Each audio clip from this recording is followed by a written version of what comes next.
your neighbor, say, the preacher want to preach about it. It's time. It's time to come home. Amen. Preach about it. Thank you, Mama. All right.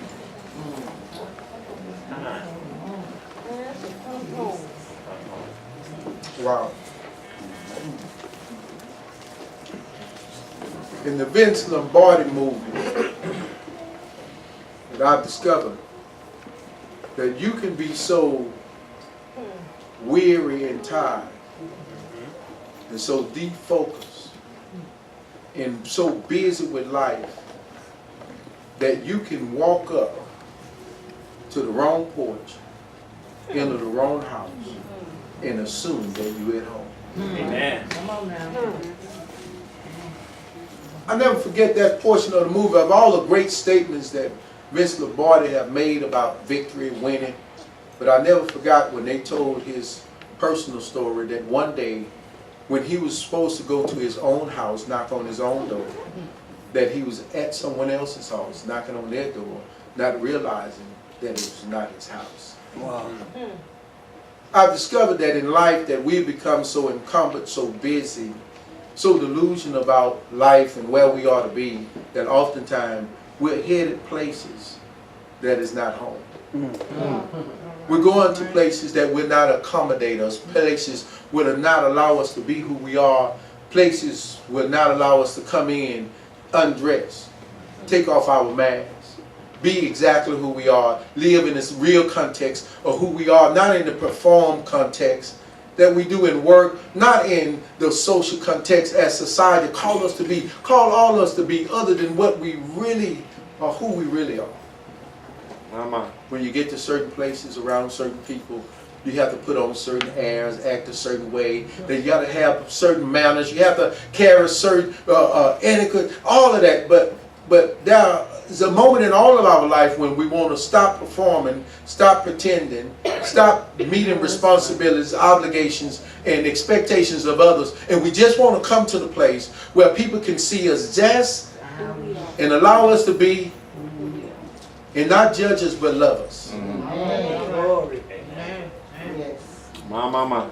Jesus gives this conversation, and the conversation opens and it's happening, and it becomes significant because Jesus sits down with men and women that has been labeled and identified by society as publicans, Mama.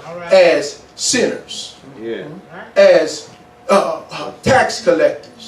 Mom. They wore the label of their culture. They wore the label of their society that labeled them because of certain actions or certain mistakes or certain habits or certain hang-ups. And so therefore they was labeled, but not only were they labeled, but they was ostracized. Mama. They was placed in a place to where they was looked upon as the bad side of society, the negative, the not so good, the people who can't measure, the people who couldn't make it, the people who couldn't finish, the people who couldn't do it, the people who have problems, the people who live with drama, the people who don't have it together. They was identified as those that was looked upon as if there's something wrong with them, but I'm okay. My Lord, my Lord. They're bad, but I'm good. Yeah. They have habits, but I'm free. Come on, pal. My mama. That puts us in. There was those that was ostracized. They was those that was placed in a corner of society and say, you ain't. Yeah. And Jesus sat down and was having conversation with them, talking with them, sharing with them. And those others who assumed that they was better because of some religious practice, because of some garments they wore, because of some false pretense that had been stored on them and labeled, because of some delusional truth about them, because you label people as we do and not know the whole story. You don't know their real truth. You just know the truth that they present. You don't know who they really are. You just know the person that they presented. And so we label and we identify and we give accolades and position and power and air and influence to folk that you don't really know Hate to do it. My. Jerry Sandusky, for years, produced professionals and champions, but behind the scheme of all of it, nobody really knew who he was. And one of the greatest coaches who had knowledge of, never made acknowledgement in terms of it, and never made a difference because he was more concerned about winning than he were about dealing with the reality of what those young men were really dealing with. Because all of us are somebody that we are not. My Lord. All of us have moments of secrets and dark sides and dark places, and yet in the crevices of our experiences that we really don't want nobody ever to know about. And so therefore, even though people place labels and accolades on us and give us influence and titles, but the truth of the matter is, if you really saw the whole me, then maybe you wouldn't give me. My Lord. And some of us who don't want to live in our real reality, we live in the reality of who people think we are, and we live on there long enough to where we become self-delusional and actually begin to believe that we're better than actually begin to believe that they're lesser and we're more. Actually begin to believe that it's not me, it couldn't have never been me, but the truth of the matter, it always could have been us. That's right. Yes. Dr. Harry Wright, former president of Bishop College. One of the most greatest prolific preachers that you ever want to hear. He could do it in about 15 minutes and have all of us shouting and ready to leave. With the meekness and the quietness of voice. I never get the sermon he preached. The lines of life has been drawn unto me. And except God hath drawn these lines and given me this opportunity, I will be there. He tells the story in this sermon presentation. He tells the story about the fact that when he's leaving his Manhattan place. Anybody know Manhattan knows that as a... And he's driving down, but he gets to the parts of Harlem that is not so good. My. And there a man comes, squeeze in, wash his window. And he said while he's driving away after having deposited in that man some change that he got out of his ashtray. While he's driving away, looking in the rearview mirror, he says these words here. There go I, except by the grace of God. Wow. Amen. He's not better, nor less. Come on now. My Lord. But God is grace. Yes. And that's what opens this conversation about lostness. And Jesus being the master in terms of storytelling and relating. And this is what I really love about the text, that when you investigate the text, even though there are those that are murmuring, and when you really get the mumber, it ain't a muffled mumber. It is one of those murmurs that where they begin to mumber, but they want you to hear it because they want you to know that they are kind of disrespected by the fact. They want you to hear it because they want you to know that it disgusts them, that you are involved with them kind. My Lord. You've heard that. People say things as if they're not speaking directly to you, but say it loud enough so that you can hear it, so you can pick up on it, so that you can respond to it, so that you can be pulled into it. You know, not enough courage to say it directly to you, but enough to murmur, to whisper it. But it's not really a whisper, it's a verbal word. And actually when you looked at it in the Greek, it doesn't mean they muffled. My Lord. It really mean they verbally voiced it loud enough, but they didn't voice it to him. They just voiced it in the area so others can hear it, so they can carry it to him. My Lord. You've heard people that want you to know something, but they won't tell you. They'll tell somebody else that can tell you. My Lord. Can I help you? And so what it says is that when it says they murmured or they muffled, they really said something so that he could hear it. And him hearing it opened up a dialogue. Never addressed why he sat with others. But he opens up this dialogue about lostness. Because what he knows that they don't know is that he knows that both of them are lost. The publicans are lost. The sinners are lost. But the so-called wannabe saints are lost. And the evidence of their lostness is not in their habits. Wow. It ain't in what they drink. It's not in what they smoke. It is not in who they lay with. It's not in terms of where they play. It's not in whether they risk and gambling. It is not in their habit. It is not on the surface where it can be seen, because they are master hypocrites that know how to mask who they really are and how they really are, and that their real lostness is not in the fact that you can see it in their actions, but you can see it in their attitudes. My. One, their attitude towards sinners and publicans talked about the fact that they was lost. These were people who proclaimed that they knew God, they was walking with God, that they was with God. So watch this right here.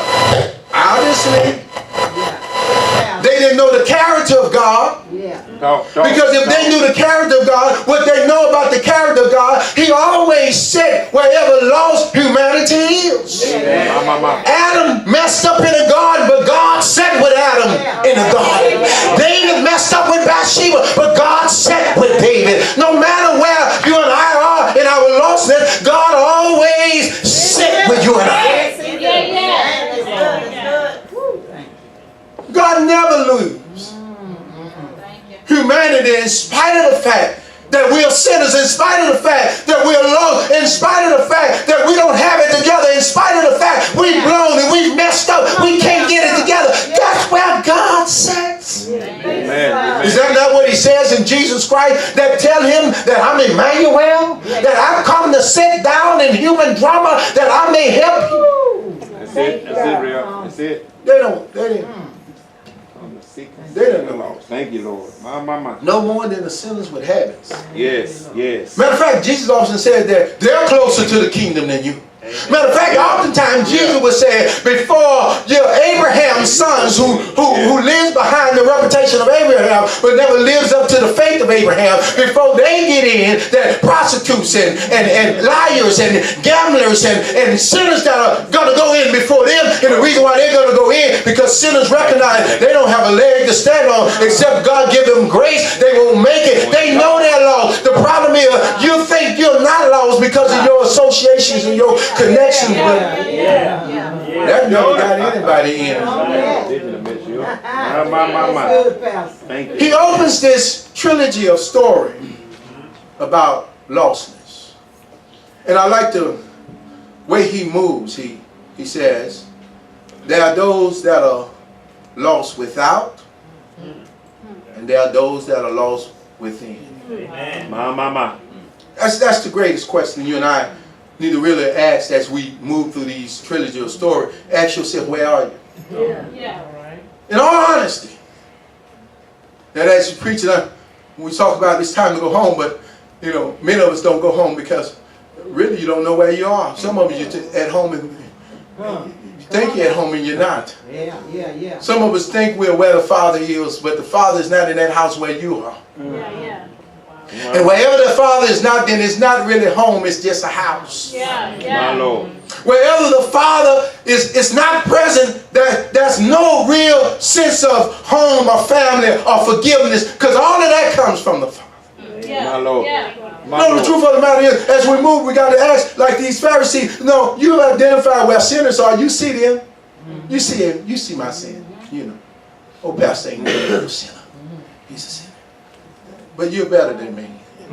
But I want to ask you, where are you? Because if you know God, then verses talking about old sinner, Pastor, you would sit down and him, because the truth of the matter, the character of God always sit down with us. But now watch all that. Nor did they know God's character, nor did they know the context of His word.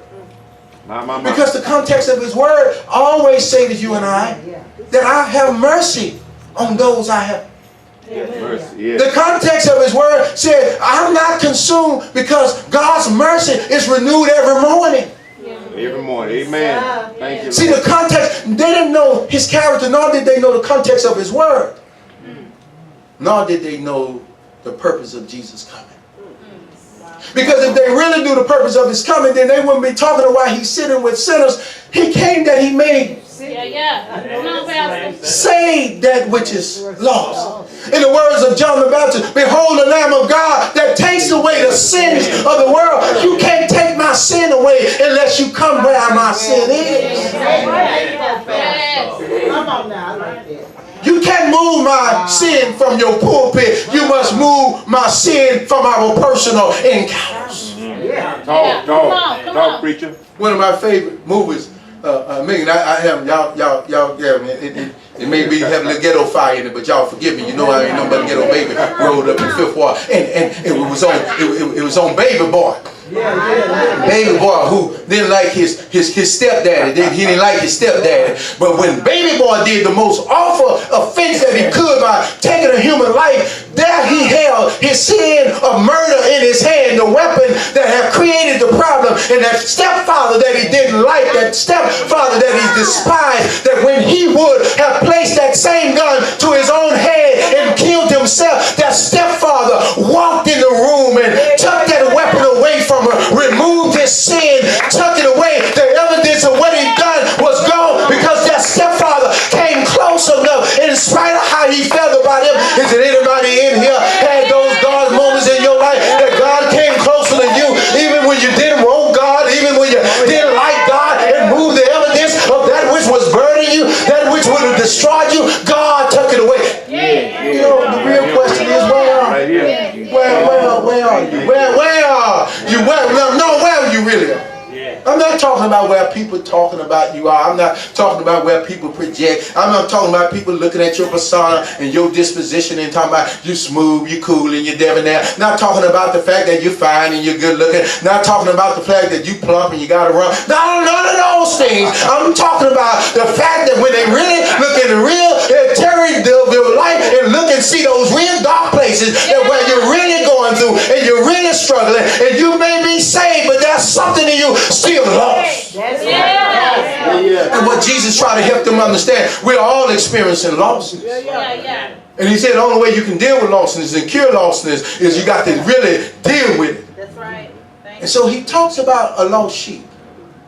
Now, true enough, this lost sheep is probably lost because the sheep has been led away because of his own personal interests. My Lord, personally. He's been lured away because of some personal distractions. My. He's been calling, y'all forgive me for this. He's headed opposite of the flock because of his own ignorance. My. And I don't mean that, but personal interests lead you away from home where you ought to be. Yes, sir. My Lord. I don't need to point no sin. But that when you and I become so caught up with trying to fulfill our own desires, we forget about the other people that we are attached to, tied to, and called to. Amen. Because remember, this sheep was part of a flock. He was part of a family. He was connected to people that was in that fold. He represented the whole of them being together. But because of his own personal interest, he wanted to eat else. Where he wanted to get nourishment us. And so he went on his own tangent and he ended up lost. Yes, lost. My. In danger. Yes. In trouble. Yes. But the shepherd takes an observation and notice that at some point he or she is not there. The 99 is where the shepherd has led them, and he had led them into a place of safety. All right. A place where wolves can come. Yes. And oftentimes you see shepherds moving sheep in strange places. Sometimes you catch the picture and the picture show them coming out of a cave because wolves won't go there. Sometimes you find them taking them to a high, steep place. Yes. Because he wants to make it difficult for those who's trying to access it. Yes. They are safe. But the one that is not safe caused him to be concerned. Yes. And he leaves the 99. And I really want you to catch this because this is really significant. Because what the shepherd says and communicate, and Jesus communicates in the story, that if just one is gone, then that's enough reason for us to move towards looking for him. My Lord. Isn't that not? Even in society, secular society, that's what they do. Echo search. One child, one person in Amarillo goes out to go looking and searching. Yes. Because they know that they only have a possible 24-hour time frame to get them before there's some danger Amen. that will come. And I heard this and I started asking, why do the church take so long? Lord Jesus. Come on, Lord son. is lost. Come on, son. Lord Jesus, help us, Lord. Let me hurry so I can wrap it and bring it in so we can New Year set the tempo for getting out of here. Amen? Amen. Where are you? In all honesty. You with the Father? You with the fold? He jumps and I'm jumping. He tells the story about a coin that is lost. Yeah. It's equivalent to the Roman denarius that the woman has lost, and really is only about worth 20 cents. My Lord. But what you and I miss in terms of the coin and the woman dropping the coin because the sheep is lost because of its own personal, It's a personal. Yes, sir. ignorance.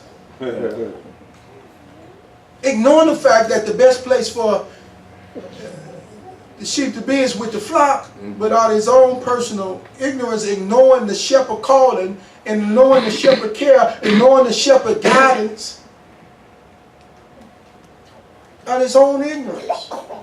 Choosing to be somewhere other than where the shepherd, not knowing the shepherd didn't take you that place or lead you in that place because it was a danger to you. Yes. Out of your own. The coin is lost. It's because it's been mishandled. It's been dropped by the person that it had been given to in terms of his care. So some losses is not in the result of choice. Some losses is a result of ignorance. Yes. My Lord, my Lord, my Lord. If I knew that it was going to be like that, I wouldn't have done it. So really you can't get angry with nobody who done something out of the simple fact. I just didn't know. I was ignoring the fact that you wanted what's best for me because I didn't know. My Lord, my Lord. Nor could you get mad at people who's been mishandled. Because the truth of the matter, everybody didn't start with an equal opportunity. Amen. Everyone didn't start with both parents in a family foundation that was good enough to handle and to rear them and raise them. Everyone didn't start with a father in the house and a mother that cared. Everyone didn't start on the same. Some of us came into some real crazy things, and I can hear you out there saying, some of us started with that and it was still crazy. I am what I am in terms of my lostness because I was born and raised in a lost house. Some of us was born in a lost house that never went to church. Some of us was born in a lost house that went to church every Sunday. But yet I'm still lost. Preach it. Because some been mishandled. God has been mishandled in my house experience. Yeah, the family been mishandled in my house experience. The word been mishandled in my house experience. And as a result, I ended up lost. I ended up disconnected from God. I ended up being in some corner. I ended up... Yes, sir. Yes. If the Lord only knew how I ended up here. And the sad part, Brother Captain, oftentimes when the people who often dropped us, mishandled us, it's the one that complain about us, or fuss at us, or talk about us. Say things like, you'll never be anything, not like as if you gave me a good chance to be. My Lord. All right. I messed up because of you. Your mishandling of me. I'm here because you wasn't where you were supposed to be. Mama. I don't know him because you don't really know him. Come on, Pastor. And so he tells the story, and then you got to understand that the coin is only worth 20 cents. But it's more of it because it's part of an endowment. And because it's a part of an endowment, in one way that this endowment was used in terms of what it was given as a gift in a wedding.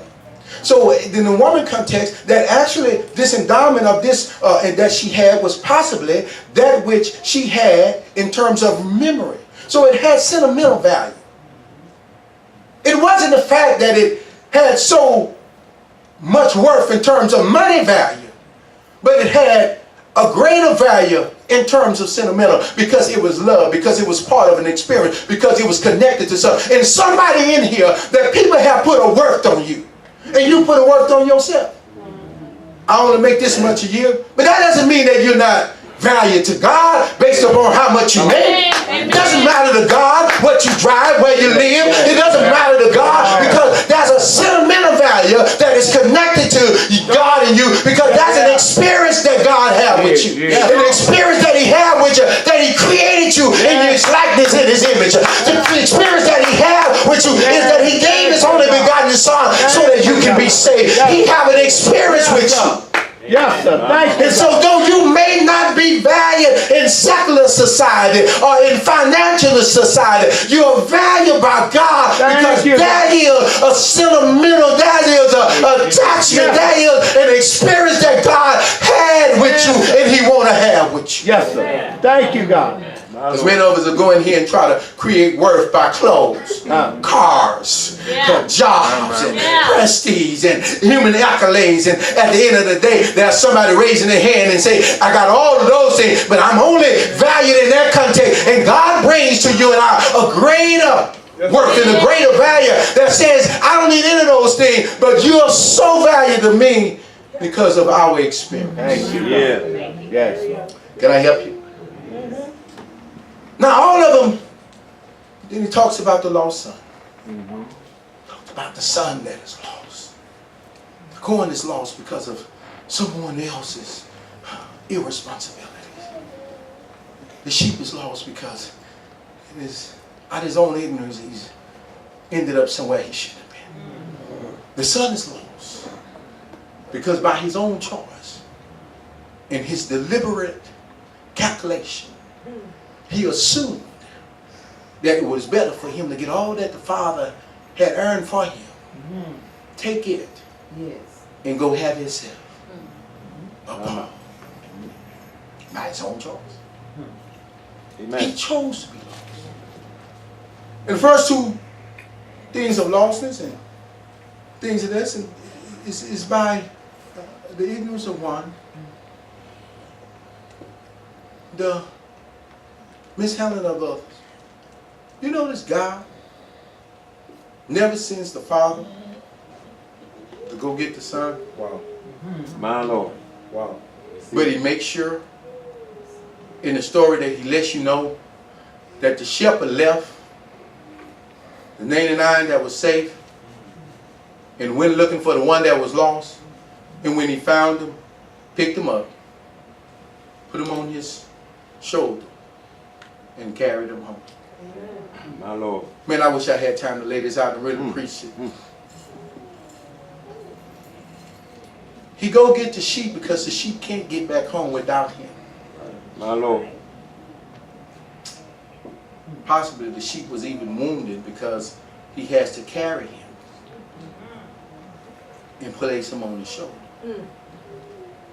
It's very possible the sheep was hurt. What we definitely know is that he cannot get back home without the sheep. My. Getting him there. The coin cannot be found except the woman sweeps the room. And that's the word that it says, that she sweeps the room. When you get it in the Greek, what it is, it says that she very accurately, carefully searched the room. That oftentimes the church said we're looking for bringing people home, but you're not accurately searching. You can't find lostness. You got it? My Lord. My Lord. You know, why would the woman search for the sheep if the sheep is not in her house? She didn't search for the coin outside the house. She lost the coin inside, so she searched inside. Exactly. Amen. Amen. The shepherd didn't look for the sheep among the fold. No, the sheep was lost from the fold, so he went outside the fold to look for the sheep. Yes, sir. Somebody catch me in a moment.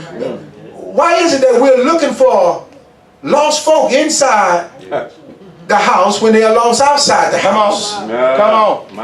Why are we looking for lost folk inside when they're outside? Why are we looking for lost folk that are lost inside outside?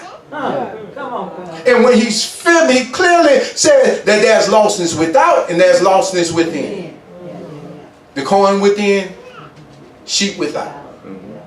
Son is lost because he chose.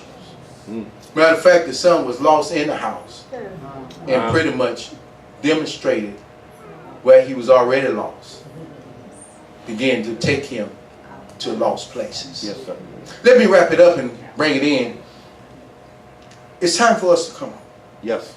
My Lord, my Lord. Time for us to come home to God. It's time for us to tell the truth. Not live off of reputation. Yes. Not live off of image.